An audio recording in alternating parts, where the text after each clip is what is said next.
अंतर्राष्ट्रीय महिला दिवस के मौके पर सफदरजंग को पिंक स्टेशन घोषित किया है रेलवे ने। इस पर और ज्यादा बातचीत करने के लिए हमारे साथ खुद दिल्ली के डीआरएम मौजूद हैं। आइए सीधा उन्हीं से बात करते हैं। सर, अगर हम आज की बात करें तो एक दिन के लिए सफदरजंग पिंक स्टेशन।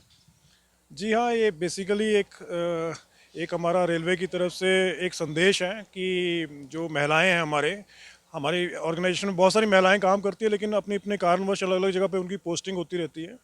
तो आज के दिन हम लोगों ने ये ट्राई किया है कि हम सभी महिलाओं एक पूरा स्टेशन उनसे ऑपरेट कराएंगे। उसके जितने भी स्टेशन पे ट्रेन्स आती हैं जाती हैं, उनको लाइन क्लियर देना, उनको अथॉरिटीज़ देनी है। आज की डेट में वो पूरा बागडोर संभालेंगे इस स्टेशन पे। तो एक रिप्रेजेंटेटिव है इस ओकेजन पे। तो यहाँ पर आप देखिए कि अगर आप चेकिंग की बात करेंगे तो यहाँ पर भी महिला को काम दिया गया है। हालांकि ऐसा नहीं है कि कोई पहली दफा दे रही है रेलवे, क्योंकि रेलवे में बड़ी संख्या में महिलाएं हैं। रेलवे बोर्ड की चेयरपर्सन और सीईओ की बात करें तो वो भी महिला हैं। सर, यहाँ पर अगर हम सफदरजंग की बात करें तो सफदरजंग को ही क्यों चुना गया? देखिए, सफदरजंग इसलिए चुना गया, एक तो ये थोड़ा सा कन्वीनियंट है हमारे लिए, बिकॉज यहाँ आप लोगों को भी बुलाया गया था हमने। और हम अभी एकदम मेन लाइन स्टेशन पे एकदम पूरा उनको बागडोर नहीं दे रहे हैं, बिकॉज उनका रूटीन वे में नई जगह पे आने पे नई लर्निंग होती है उनकी। तो इसलिए सफदरजंग को चुना गया है कंपैरेटिवली, कि अभी टाइमिंग इसको एक तरह का हम दिखाना चाहते हैं इसको। तो यहाँ पर हम अंदर चलते हैं, देखते हैं पैनल रूम में किस तरीके से महिलाओं ने संभाल रखा है। क्योंकि स्टेशन मास्टर की जब हम बात करते हैं तो कहीं ना कहीं एक बड़ी जिम्मेदारी होती है। तो यहाँ पर सुखविंदर जी, अगर हम देखें तो महिलाओं को जिस तरीके की भागीदारी दी जा रही है, जिस तरीके से पॉइंट पर्सन के तौर पर भी और साथ साथ यहाँ पर स्टेशन मास्टर के तौर पर, क्या कहेंगे? देखिए, आप अपने सामने देख सकते हैं, इतना बड़ा आपको लगता है कि छोटा सा स्टेशन है, बट अगर आप इसकी लाइंस और इनके सिग्नल्स देखेंगे, ये सारी इनको ध्यान में रखते हुए सब चीज़ें डिसीजन लेने पड़ते हैं कि किस ट्रेन को किस लाइन पे रिसीव करना है और कैसे उसको डिस्पैच करना है। तो ये बहुत ही जिम्मेदारी वाला काम है और एक कॉम्प्लिकेटेड भी काम है, टेक्निकल भी नॉलेज चाहिए और एक सेंस ऑफ वो चाहिए decision making all the time, so that हमारा रेल जो परिचालन है वो ढंग से होता रहे। तो रेल परिचालन के लिए काफी जरूरी है। सर, पैनल की अगर हम बात करें तो हमारे दर्शकों को बता सकते हैं पैनल में क्या क्या दिख रहा है? पैनल में जो हमारी पूरी यार्ड की जो लेआउट होती है वो रहती है, जिसमें हमारी मेन लाइंस दिखती हैं और हमारे यार्ड के लूप लाइंस दिखते हैं। और जो रेड इंडिकेशन है, इसका मतलब है कि ये ट्रेन यहाँ पे जो ट्रैक है वो ऑक्यूपाइड है, यहाँ पे कोई ना कोई ट्रेन खड़ी है या कोई इंजन खड़ा है। और जब हम लोग किसी ट्रेन को रिसीव करते हैं, डिस्पैच करते हैं, तो हमें उसका रूट सेट करना पड़ता है और फिर सिग्नल लोअर करने पड़ते हैं। तो जैसे जैसे ट्रेन आती है या जाती है उस ढंग से ट्रैक का कलर भी चेंज होता है। सर, एक आखिरी सवाल, अगर हम लोको पायलट की बात करते हैं तो एक ऐसा काम है जिसमें बहुत से लोगों की जिंदगी किसी ना किसी के हाथ में होती है और बड़ी जिम्मेदारी के साथ रेलवे ये काम करती है। तो लोको पायलट के तौर पर मैंने कई जगह देखा है महिलाएं बेहतर काम कर रही हैं। तो आज की जो इवेंट है या आज का जो आपने मौका चुना है कि मालगाड़ी को चलाने दे रहे हैं, पैसेंजर गाड़ी को क्यों नहीं? नहीं, एक्चुअली हमारे पास अभी पैसेंजर, एक्चुअली इनका जो प्रमोशन चैनल होता है वो पहले असिस्टेंट लोको पायलट बनती हैं, फिर उनको शंटर बनाया जाता है, then they become LP goods, loco pilot goods, और उसके बाद पैसेंजर और मेल एक्सप्रेस ड्राइवर बनती हैं, पायलट्स बनती हैं।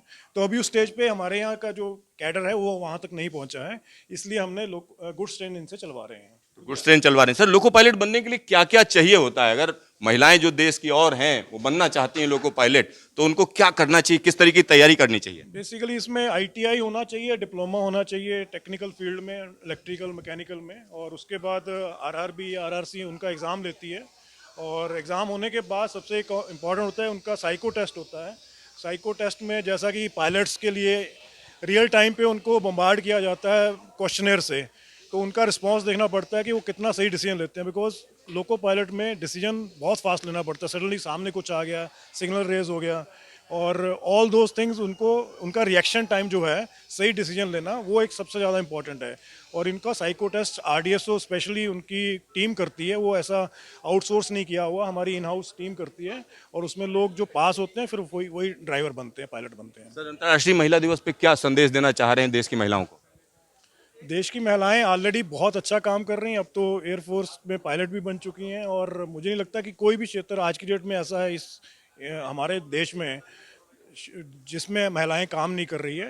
और मैं उनको शुभकामनाएं देना चाहूँगा इस संदेश पे और इस दिन के ऊपर, और चाहूँगा कि और वो और अपना मुकाम हासिल करें और मेहनत करें और अपनी जगह बनाएं, सो दैट ये डिस्टिंक्शन ही ख़त्म हो जाए कि महिलाएं हैं और as far as working is concern. आपका ढेर सारा धन्यवाद। Thank you, thank you. यहाँ पर आप समझिए, जब महिलाओं की बात होती है तो पुरुषों के मामले में वो कई चीज़ों में बेहतर होती हैं। यानी बराबरी की तो बात ही नहीं है, वो पुरुषों से बेहतर होती हैं, निश्चित तौर पर बेहतर होती हैं। और अगर हम पूरे देश की बात करें तो जिस तरीके से जगह जगह मौके मिल रहे हैं, मौक़ों की अगर हम बात करते हैं तो महिलाएं हम कह सकते हैं लोको पायलट, क्या एयरफोर्स की पायलट भी हैं। हर जगह पर बड़े बड़े जगहों पर वो अपनी मौजूदगी दर्ज करा रही हैं। हमारे साथ एक रेल यात्री हैं। आपका क्या नाम है? रितिका बब्बर। कृतिका जी, क्या लगता है रेलवे जो है महिलाओं को बराबर अपॉर्चुनिटी देती है? यस सर, बिल्कुल देती है। स्पेशली वुमेंस के लिए तो सीट की भी अरेंजमेंट होती है। अगर हम स्पेसिफिक कोई सीट बुकिंग करना चाहें और किसी से कोई हेल्प मांगो, टीसी होगा या किसी भी यहाँ से हेल्पर से, तो वो हेल्प भी करते हैं। हेल्प भी करते हैं। और कभी कोई ट्रेन में सफ़र करते हुए आपको लगा कि अनसेफ है, ऐसा कभी महसूस हुआ? सर लकीली अभी तक तो ऐसा फील नहीं हुआ, और सुनने में आया है कि इनकी ऐप भी रहती है। अगर कुछ कंप्लेन हो तो आप ऑनलाइन रजिस्टर कर सकते हो कंप्लेन अपनी। कंप्लेन ऑनलाइन रजिस्टर कर सकते हैं। Yes sir. तो यहाँ पर आप समझिए कहीं ना कहीं एक भरोसा है, विश्वास है। आपका क्या नाम है? आप बड़ा ध्यान से सुन रही थी। असरफी। तो क्या लगता है रेलवे ने सुविधाएं बेहतर की हैं, महिलाओं को अच्छा मौका दे रही है? हाँ, बहुत अच्छा। इस टाइम तो पहले से तो बहुत अच्छा है। क्यों? बस है अच्छा, आप जो भी तो कह रहे, क्यों बहुत अच्छा जी। है पहले से। ना हम तो पहली बार जा रहे हैं। आप पहली बार जा रहे हैं? हाँ, तो क्या नाम है आपका? संतोष। तो संतोष जी, लगता है कि महिलाओं के लिए जो सुविधाएं होनी चाहिए ट्रेन में है? बैठेंगे ट्रेन में, जब हमें पता लगेगा अभी सुविधा है या नहीं है, फिर आपको बताएंगे हम। कहाँ जा रहे हैं? हम जा रहे हैं श्योर। जोर जा रहे हैं। हाँ, कथा सुन। भोले बाबा की कथा सुनने जा रहे हैं। भोले बाबा की कथा। रेलवे को चुना आपने? हाँ, रेलवे को रेल ही पहुँचाती है सब अच्छे से। बस से तो मतलब दिक्कत होती है। बसों में दिक्कत हो। हाँ, रेल में तो जाते हैं। यहाँ पर आप समझिए महिलाओं को कहीं ना कहीं देश की व्यवस्था में और रेलवे की अगर हम बात करें उसमें पूरा भरोसा है। और यहाँ अलग अलग वाक से अगर हम बात करें तो कुछ और महिला हमारे साथ हैं, उनसे बात करते हैं, रेलवे में ही हैं। आपका क्या शुभ नाम है? जी मधु कुमारी। आप क्या करते हैं? जी ticket checking staff. Ticket checking staff. तो टिकट चेकिंग में तो तरह तरह के लोग मिलते होंगे आपको। तो ट्रेन में जब आप जाते जी स्टेशन पे ही। स्टेशन पर, तो स्टेशन पर कभी कोई दिक्कत तो नहीं आई? नहीं किसी ने कोई परेशानी पैदा की? नहीं नहीं तो आप कितने समय से जो है टिकट चेकिंग कर रही हैं? सर हो गए 2015 से। 2015 से। तो कोई महिला टिकट चेकर बनना चाहे तो क्या करना होता है? सर उसके लिए एग्ज़ाम देना पड़ता है, एग्ज़ाम के थ्रू। तो कैसे, क्या एग्जाम होता है? जी हम तो उससे आए थे, क्लास 4 में थी, उसके लिए मतलब एग्जाम प्रमोशन से? हाँ, प्रमोशन से। तो टिकट चेकिंग का काम चैलेंजिंग होता है, चुनौतियां होती हैं? जी जी। अगर कोई महिला आपको मिलती है जो बगैर टिकट है और एक पुरुष मिलता है, दोनों में क्या करना होगा? सर उसका टिकट बनाना पड़ता है। टिकट बनाना होता है। महिलाओं के लिए कुछ सिंपैथी रहती है कि अच्छा छोड़ दिया? सर जिसके पास पैसे नहीं होंगे तो फिर उसके क्या कर सकते हैं, वो तो फिर छोड़ना ही पड़ेगा। नहीं सर। तो यहाँ आप समझिए रेलवे का एक अलग पहलू भी है। तमाम ऐसे लोग हैं जो कहीं ना कहीं रेलवे उनके लिए सहारा है। और चाहे वो गरीब आदमी हो या अमीर आदमी हो, सबके लिए एक अलग तरीके की सुविधा रहती है और रेलवे से एक्सपेक्टेशन बहुत ज़्यादा है। कैमरामैन शकील अहमद के साथ सिद्धार्थ, न्यूज स्टेशन, दिल्ली।